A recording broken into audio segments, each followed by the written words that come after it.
Hi hello friends, welcome back to my channel. Friends, ಇವತ್ತು ಬುಧವಾರದ ಲಾಗ್ನ share ಮಾಡ್ಕೊತಾ ಇದ್ದೀನಿ. ಇದು ನಿನ್ನೆ ತುಂಬ ಕಾದ್ವಿ. ಗವಿಗಂಗಾಧೇಶ್ವರ ದೇವಸ್ಥಾನದಲ್ಲಿ ಸೂರ್ಯನ ರಶ್ಮಿ ಈಶ್ವರನ ಲಿಂಗ ಮೇಲೆ ಬೀಳುತ್ತೆ ಅಂತ ಅಂದ್ಬಿಟ್ಟು ಅದು ನೋಡೋಣ ಅಂತ ತುಂಬ ವೆಯ್ಟ್ ಮಾಡಿದ್ವಿ. ಆದರೂ ಈ ಸರಿ ಆಗಲೇ ಇಲ್ಲ, ಅದು ಸೂರ್ಯ ಬರಲೇ ಇಲ್ಲ. ಸೊ ಈ ಎಲ್ಲದಕ್ಕೂ ಒಂದು ರೀಸನ್ ಇರುತ್ತೆ. ಸೊ ಈ ಥರ ಆಗಿರೋದಕ್ಕೆ ಮೋಸ್ಟ್ಲಿ ಅದೇ ಹಸುಗೆ ಇದಾಯ್ತಲ್ಲ, ಹಸು ಕೆಚ್ಚಲು ಕುಯ್ದುಬಿಟ್ಟಿದ್ರಲ್ಲ ಕೆಲವರು ಕಿಡಿಗೇಡಿಗಳು. ಸೊ ಅದು ಒಂದು ಕಾರಣ ಇರ್ಬೋದೇನೋ, ನಮ್ಗೆ ಗೊತ್ತಾಗಲ್ಲ ಏನು ಕಾರಣ ಅಂತ. ಆದರೆ ಪ್ರತಿ ವರ್ಷ ಆಗ್ತಾ ಇತ್ತು. ಇದು ಇಷ್ಟು ವರ್ಷದಲ್ಲಿ 3ನೇ ಸರಿ ಈ ಥರ ಈಶ್ವರನ ಮೇಲೆ ಸೂರ್ಯನ ರಶ್ಮಿ ಬೀಳದೆ ಹೋಗಿರೋದು. ನಿಜಕ್ಕೂ ತುಂಬ ಬೇಜಾರಾಯಿತು. ನಾನಂತೂ ತುಂಬ ವೆಯ್ಟ್ ಮಾಡ್ತಾಯಿದ್ದೆ, ಮನೇಲೆಲ್ಲರೂ ವೆಯ್ಟ್ ಮಾಡ್ತಾಯಿದ್ವಿ ಟಿ ವಿಯಲ್ಲಿ ನೋಡೋಣ ಅಂತ. ಅಲ್ಲಂತೂ ಹೋಗಿ ನೋಡೋಕ್ಕಾಗಲ್ಲ ಸದ್ಯಕ್ಕೆ, ಇಲ್ಲಾದರೂ ನೋಡೋಣ ಅಂತ ಅಂದ್ಕೊಂಡ್ವಿ. ಬಟ್ ಈ ಸರಿ ಮಿಸ್ ಆಯಿತು. ತುಂಬ ಬೇಜಾರಾಗುತ್ತೆ ಈ ರೀತಿ. ಆದರೆ ಯಾವುದಾದ್ರೂ ಒಂದು ಕಾರಣ ಇದ್ದೇ ಇರುತ್ತೆ. ಇಲ್ಲಾಂತಂದರೆ ದೇವ್ರ ವಿಷಯದಲ್ಲಿ ಈ ಥರ ಆಗೋಕ್ಕೆ ಸಾಧ್ಯವೇ ಇಲ್ಲ. ಇವತ್ತು ನಾನು ನೆಕ್ಸ್ಟ್ ಡೇ ಅಂದರೆ ಬುಧವಾರದ ಲಾಗ್ನ ಶೇರ್ ಮಾಡ್ಕೊತಾ ಇದ್ದೀನಿ. ಇವತ್ತು ಬೆಳಗ್ಗೆ ಸ್ನಾನ ಮಾಡ್ಕೊಂಡು ಬಂದು ಸೀರೆ ಉಟ್ಕೊಂಡಿದ್ದೀನಿ. ಏನಕ್ಕೆ ಅಂತ ಇದ್ರ ವಿಶೇಷತೆ ಏನು ಅಂತ ಹೇಳ್ತೀನಿ. ಈಗ ಫಸ್ಟು ಟಿಫನ್ ಮಾಡೋಣ ಅಂತ ಅಂದ್ಬಿಟ್ಟು ಇವಾಗ ಉಪ್ಪಿಟ್ಟು ಮಾಡ್ಕೊತಾ ಇದ್ದೀನಿ.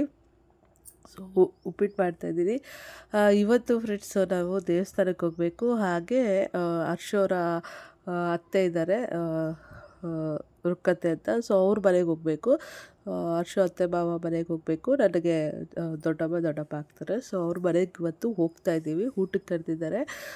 ಏನು ಊಟ ಸ್ಪೆಷಲ್ಲು ಅಂತಂದರೆ ಅದೇ ಇದಾಯ್ತಲ್ವಾ, ನಮ್ಮ ದೊಡ್ಡ ಮಾವದು ಡೆತ್ ಆಯ್ತಲ್ವ. ಸೊ 3 ತಿಂಗಳಾಗಿದೆ. 3 ತಿಂಗಳಾದಮೇಲೆ ಮಾವನ ಮನೆಗೆ ಹೋಗಿ ಸಿಹಿ ಊಟ ತಿಂದರೆ ಅಲ್ಲಿಗೆ ಅದು ಮುಗಿಯುತ್ತೆ, ದೋಷ ಅಂತ ಹೇಳ್ತಾರೆ. ಸೊ ಅದಕ್ಕೆ ಫಸ್ಟು ನಮ್ಮ ಮನೇಲಿ ಆಯಿತು ನನ್ನ ಹಸ್ಬೆಂಡ್ಗೆ. ಇವಾಗ ಅವ್ರ ಮಾವ ಮನೇಲಿ ಹೋಗಿ ಸಿಹಿ ತಿಂಡಿ ತಿಂದ್ಕೊಂಡು ಬರೋದು. ಸೊ ಒಂದೊಂದು ಸರಿ ನನ್ನ ಮೊಬೈಲು ರೆಕಾರ್ಡಿಂಗ್ ಆಗುತ್ತೋ ಇಲ್ಲ ಅಂತ ಗೊತ್ತಾಗಲ್ಲ. ಫುಲ್ಲು ಬ್ಲ್ಯಾಂಕ್ ಆಗೋಗ್ಬಿಡುತ್ತೆ, ಬ್ಲ್ಯಾಕಾಗಿ ಬಂದುಬಿಡುತ್ತೆ ಸ್ಕ್ರೀನು. ನಾನು ಆವಾಗ ಮತ್ತೆ ಆಗ್ತದೆ ಇಲ್ವೇನೋ ಅಂತ ಟಚ್ ಮಾಡಿ ನೋಡ್ತೀನಿ. ಸೊ ಅದು ಹಂಗೆ ಕಂಟಿನ್ಯೂಸ್ ಆಗಿ ಆಗುತ್ತೆ. ಇವಾಗ ಏನೋ ನಾನು ಅಂದ್ಕೊಂಡೆ, ಅಯ್ಯೋ ಜರ್ನಿ ಇದೆ, ಏನಕ್ಕೆ ಉಪ್ಪಿಟ್ಟು, ಬೇರೆ ಏನಾದರೂ ಮಾಡ್ಕೋಬೇಕಾಗಿತ್ತು ಅಂತ. ಬಟ್ ಬೇಗ ಉಪ್ಪಿಟ್ಟು ಆಗಿಬಿಡುತ್ತಲ್ವಾ. ಸೊ ಅದಕ್ಕೆ ಉಪ್ಪಿಟ್ಟು ಮಾಡ್ಕೊತಾ ಇರೋದು. ಹಾಗೆ ನಾನು ನನ್ನ ಹಸ್ಬೆಂಡು ಪಾಪು ಮಾತ್ರ ಹೋಗ್ತಾಯಿದ್ದೀವಿ ನಮ್ಮ ದೊಡ್ಡಮ್ಮ ಮನೆಗೆ. ಹರ್ಷು ಚಂದುನ ಕರೆದ, ನನ್ನ ಬೈದನ, ಅವನು ಬರಲ್ಲ ಅಂತಂದ. ಯಾಕೋ ಈ ನಡುವೆ ಯಾರ ಹತ್ರನೂ ಸೇರ್ತಾಯಿಲ್ಲ, ಯಾರ ಹತ್ರನೂ ಮಾತಾಡೋದೇ ಇಲ್ಲ. ಅವ್ನ ಪಾಡಿಗೆ ಅವನು ಇರ್ತಾನೆ, ನನ್ನ ಬೈದ ಅವನದೇ ಲೋಕದಲ್ಲಿ ಒಂಟಿಯಾಗಿರ್ತಾರೆ. ಅದು ಮತ್ತು ಮಾತಾಡ್ಸೋದು ಇಲ್ಲ, ತುಂಬ ಬೇಜಾರಾಗುತ್ತೆ. ಅಂದರೆ ಏನೋ ಒಂದು ಮಾತಾಡಿದ್ರೆ ಓಕೆ, ಏನೂ ಮಾತಾಡ್ದಿರ ಸೈಲೆಂಟಾಗಿದ್ದರೆ ಅದು ಒಂಥರ ನೋವಾಗುತ್ತೆ. ಏನಾದರೂ ಮಾತಾಡಿಸ್ತಾ ಇದ್ದಾರೆ ಅಂದರೆ ಓಕೆ ಅಂತ. ಒಂದೊಂದು ಸಾರಿ ಅವ್ರು ಇದ್ದಾರೆ ಅನ್ನೋದು ಗೊತ್ತಾಗಲ್ಲ, ಆಗಿರುತ್ತೆ. ಸೊ ತುಂಬ ಬೇಜಾರಾಗುತ್ತೆ. ಅದೇನೋ ಹೇಳ್ತಾರಲ್ಲ, ಮಾತಿನಿಂದ ಚುಚ್ಚಿ ನೋವು ಮಾಡೋದಕ್ಕಿಂತ ಮೌನವಾಗಿದ್ದು ಮನ್ಸಿಗೆ ನೋವಾಗೋ ಥರ ಮಾಡ್ತಾರೆ ಅಂತ. ಹಂಗೆ ನನ್ನ ಬೈದ. ಯಾರ ಹತ್ರನೂ ಮಾತಾಡೋಲ್ಲ, ಅವ್ರ ಅಣ್ಣ ಹತ್ರನೂ ಮಾತಾಡೋಲ್ಲ, ಏನೂ ಇಲ್ಲ. ಹೋದಾಗ ಮಾತ್ರ ಒಂಚೂರು ಮಾತಾಡ್ಬಿಟ್ಟು ಹಂಗೆ ಸೈಲೆಂಟ್ ಆಗಿಬಿಡ್ತಾರೆ. ಸೊ ಪಾಪುನ ರೆಡಿ ಮಾಡಿಸಿದೆ. ಹಾಗೆ ದೇವ್ರ ಮನೇಲಿ ಪೂಜೆ ಕೂಡ ಆಗಿದೆ. ಇವಾಗ ಪೂಜೆ ಎಲ್ಲ ಮಾಡಿಕೊಂಡು ಟಿಫನು ಮಾಡಿ ಇವಾಗ ನಾನು ಪಾಪುಗೆ ನೀರು ತೊಗೊಂಡಿದ್ದೀನಿ ಫ್ಲಾಸ್ಕಲ್ಲಿ. ಒಂಚೂರು ಹಾಟ್ ವಾಟರು ಇರುತ್ತೆ. ಹಾಗೆ ನನ್ನ ಹಸ್ಬೆಂಡು ಕೂಡ ರೆಡಿಯಾಗಿ ನನಗೋಸ್ಕರ ವೇಟಿಂಗು. ಈಗ ಇಲ್ಲಿ ಪಾಪುಗೆ ಉಪ್ಪಿಟ್ಟು ತಿಂದಿಲ್ಲ ಅವಳು, ಅದಕ್ಕೆ ದೋಸೆ ಅಂತ ಇದ್ಲು. ಅದಕ್ಕೆ ಅವಳಿಗೆ ಮಸಾಲೆ ದೋಸೆ ಮತ್ತು ಪ್ಲೈನ್ ದೋಸೆ ತೊಗೊಂಡ್ವಿ. ನನ್ನ ಹಸ್ಬೆಂಡು ಅವ್ರಿಗೂ ಉಪ್ಪಿಟ್ಟು ಬೇಡಪ್ಪ ನನಗಾಗಲ್ಲ ಅಂದರು. ಆಮೇಲೆ ಅವರು ದೋಸೆ ತಿಂದರು. ಸೊ ಇಲ್ಲಿ ಹಾಕ್ಕೊಂಡಿದ್ವಿ ನಾವು ಟಿಫನ್ ಮಾಡೋಕ್ಕೆ, ಪಾಪುಗೆ ತಿನ್ಸೋಕ್ಕೆ. ಸೊ ಇಲ್ಲಿಂದ ಮತ್ತೆ ಹೊರಡ್ತಾ ಇದ್ದೀವಿ. ಫಸ್ಟು ದೇವಸ್ಥಾನಕ್ಕೆ ಹೋಗ್ತಾಯಿದ್ದೀವಿ. ಯಾವ ದೇವಸ್ಥಾನಕ್ಕೆ ಹೋಗ್ತೀವಿ, ಎಲ್ಲಿ ಇರೋಂತಹ ದೇವಸ್ಥಾನ ಅಂತ ನಾನು ನೆಕ್ಸ್ಟ್ ವೀಡಿಯೋದಲ್ಲಿ ತೋರಿಸ್ತೀನಿ. ಸೊ ಇದು ಜಸ್ಟ್ ಜರ್ನಿ ಆಗಿತ್ತು ಅಷ್ಟೇ ನಮ್ಮದು. ನಾನು ಎಲ್ಲ ವೀಡಿಯೋನೂ ಒಂದೇ ಇದರಲ್ಲಿ ಹಾಕೋಕ್ಕೆ ಇಷ್ಟ. ಬಟ್ ಏನು ಅಂತಂದರೆ ವ್ಯೂಸ್ ಬರೋಲ್ಲ. ಅದಕ್ಕೆ ನಾನು ಒಂದು ವೀಡಿಯೋನೇ ಫುಲ್ಲು ಪಾರ್ಟಾಗಿ 3 ವೀಡಿಯೋಸ್ ಆಗಿ ಮಾಡ್ತಾಯಿದ್ದೀನಿ. ಸೊ ಜರ್ನಿ ಸ್ಟಾರ್ಟ್ ಆಗಿದೆ. ಲಾಗ್ ನೋಡ್ತಾ ಇರಿ, ನೆಕ್ಸ್ಟ್ ಲಾಗ್ ಹಾಕ್ತಾ ಇರ್ತೀನಿ. ಒಂದೊಂದು ಎಪಿಸೋಡ್ ಬರೋ ಥರ ಅದ್ರ ಕಂಟಿನ್ಯೂಸ್ ಪಾರ್ಟ್ 1 ಪಾರ್ಟ್ 2 ಬರ್ತಾ ಇರುತ್ತೆ. ಸೊ ಇಲ್ಲಿ ಪ್ಲೇಸ್ ತುಂಬ ಚೆನ್ನಾಗಿತ್ತು ಗ್ರೀನರಿಯಲ್ಲಿ. ಸೊ ಅದಕ್ಕೆ ನಾನು ಪಾಪನ ಕರ್ಕೊಂಡು ಬಂದು ಇಲ್ಲೊಂದು ರೀಲ್ಸ್ ಮಾಡಿ ಪಾಪು ಜೊತೆ ಇವಾಗ ನೋಡಿ ಏನಂತಂದರೆ ಕಿತ್ಕೊತೀನಿ ಅಂತಂದ್ಲು. ಕಿತ್ಕೊಳ್ಳೋದ್ರೆ ಆಟ ಆಡ್ತಾಳೆ, ಕಿತ್ಕೊಳ್ಳಲಿಲ್ಲ ಅವಳು. ಸರಿ, ಅದು ತುಂಬ ಹೈಟ್ ಇದೆ, ಇಲ್ಲಿ ಹತ್ರದಲ್ಲಿರೋ ಕಡೆ ಕಿತ್ಕೊಳ್ಳೋಣ ಅಂದರೆ ಅವಳು ಕಿತ್ಕೊಳ್ಳೋಕೆ ಆಸೆ ಟ್ರೈ ಮಾಡ್ತಾಳೆ, ಆದರೆ ಕಿತ್ಕೊಳ್ತಾ ಇಲ್ಲ ಅವಳು. ಆಮೇಲೆ ಅವ್ರ ಅಪ್ಪ ಕಿತ್ಕೊಟ್ರು. ಏನೋ ಈ ನಡುವೆ ಹುಣ್ಸೆಕಾಯಿ ಎಲ್ಲ ತಿನ್ನಬೇಕು ಅಂತ ಅನ್ಸುತ್ತೆ ಫ್ರೆಂಡ್ಸ್, ಚೆನ್ನಾಗಿರುತ್ತೆ ಹುಳಿಯಾಗಿ.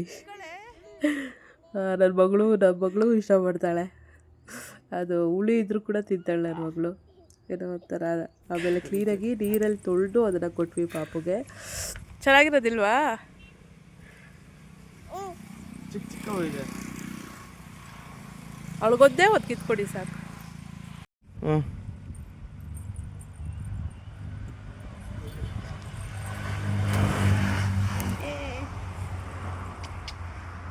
ಸಾಕೌದು ಇನ್ನೂ ಬೇಕು, ಒಂದು ಸಾಕು.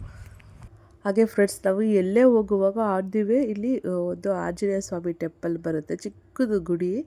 ಅಲ್ಲಿ ಪಕ್ಕದಲ್ಲೇ ಒಬ್ಬ ಅಪ್ಪ ಇದ್ದಾರೆ, ಅವರು ಯಾವಾಗಲೂ ಆಂಜನೇಯ ಸ್ವಾಮಿ ಗುಡಿ ಹತ್ರನೇ ಇರ್ತಾರೆ. ಹೋಗಿ ಬರೋರು ಯಾರಾದರೂ ಇಲ್ಲಿ ದೇವ್ರಿಗೆ ಕೈ ಮುಗಿಯೋಕ್ಕೆ ಅಂತ ಬಂದರೆ ಅವ್ರಿಗೆ ಒಳ್ಳೇದಾಗಲಿ ಅಂತ ಅಂದ್ಬಿಟ್ಟು ದೇವ್ರ ಹತ್ರ ಕೇಳ್ಕೊತಾರೆ. ಅವರು ಯಾವಾಗಲೂ ಇಲ್ಲೇ ಇರ್ತಾರೆ, ತುಂಬ ಒಳ್ಳೆಯವರು ಪಾಪ. ಯಾವಾಗೇ ಬರಲಿ ಒಳ್ಳೇದು ಮಾಡ್ತಾರೆ ದೇವರು ನಿಮಗೆ ಅಂತ ಒಳ್ಳೆ ಮಾತೇ ಹೇಳ್ತಾರೆ. ಏನೋ ಒಂದು ಯಾರೋ ಒಬ್ಬರು ನಮಗೆ ಒಳ್ಳೆ ಮಾತು ಹೇಳಿದ್ರೆ ಎಷ್ಟು ಖುಷಿ ಆಗುತ್ತೆ ಅಲ್ವಾ, ನಮಗೇನೋ ಒಳ್ಳೇದಾಗುತ್ತೆ ಅನ್ನೋ ನಂಬಿಕೆ ಬರುತ್ತೆ. ಸೊ ಪಾಪುಗೆ ಮತ್ತು ಆಂಜನೇಯ ಸ್ವಾಮಿ ಪಾದ ಹತ್ರ ಇರೋ ಕುಂಕುಮನ ಪಾಪುಗೆ, ಹಾಗೆ ನನ್ನ ಗಂಡನಿಗೆ ನಾನು ಕೂಡ ಕುಂಕುಮ ಇಟ್ಕೊಂಡ್ವಿ.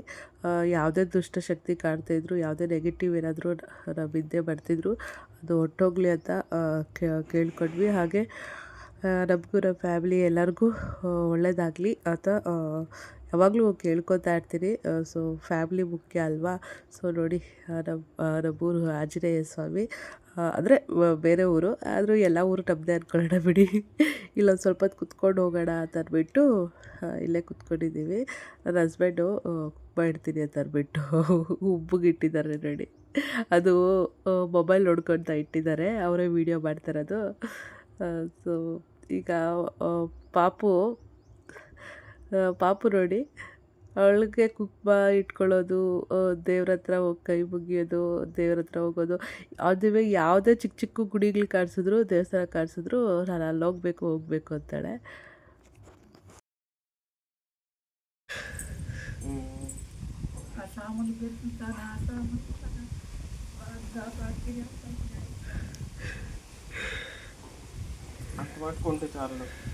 ಸೊ ನನ್ನ ಹಸ್ಬೆಂಡು ಅದು ಹೇಳ್ತಾಯಿದ್ರು, ಇವರು ದೇವ್ರ ಮುಂದೆ ಕುತ್ಕೊಂಡು ಒಳ್ಳೆ ಮಾತಾಡ್ತಾರೆ, ಎಲ್ಲರಿಗೂ ಬಂದವ್ರಿಗೆಲ್ಲ ಒಳ್ಳೇದಾಗಲಿ ಅಂತ ದೇವ್ರ ಹತ್ರ ಕೇಳ್ಕೊತಾರೆ. ಅದು ನಂಗೆ ತುಂಬ ಇಷ್ಟ ಆಗುತ್ತೆ. ಅದಕ್ಕೆ ನಾನು ಯಾವಾಗಲೂ ಇಲ್ಲಿ ಬಂದಾಗ ತಪ್ಪದಿರ ದೇವ್ರನ್ನ ಕೈ ಮುಗಿದು ಹಾಗೆ ಅವ್ರನ್ನೂ ಮಾತಾಡ್ಸ್ಕೊಂಡು ಬರ್ತೀನಿ. ಸೊ ನಮ್ಮ ಕೈಲಾದಷ್ಟು ಅವ್ರ ಕೈಲಾದರೂ ಕೊಡ್ತೀವಿ. ಪಾಪ ಬಂದವ್ರಿಗೆಲ್ಲ ದೇವ್ರಿಗೆ ದರ್ಶನ ಮಾಡ್ಕೊಳ್ಳಿ, ಒಳ್ಳೆ ಕೈ ಮುಕ್ಕೊಳ್ಳಿ, ಇಟ್ಕೊಳ್ಳಿ ಅಂತೆಲ್ಲ ಅಂತಾರೆ, ಒಳ್ಳೆ ಮಾತಾಡ್ತಾರೆ. ಸೊ ಈಗ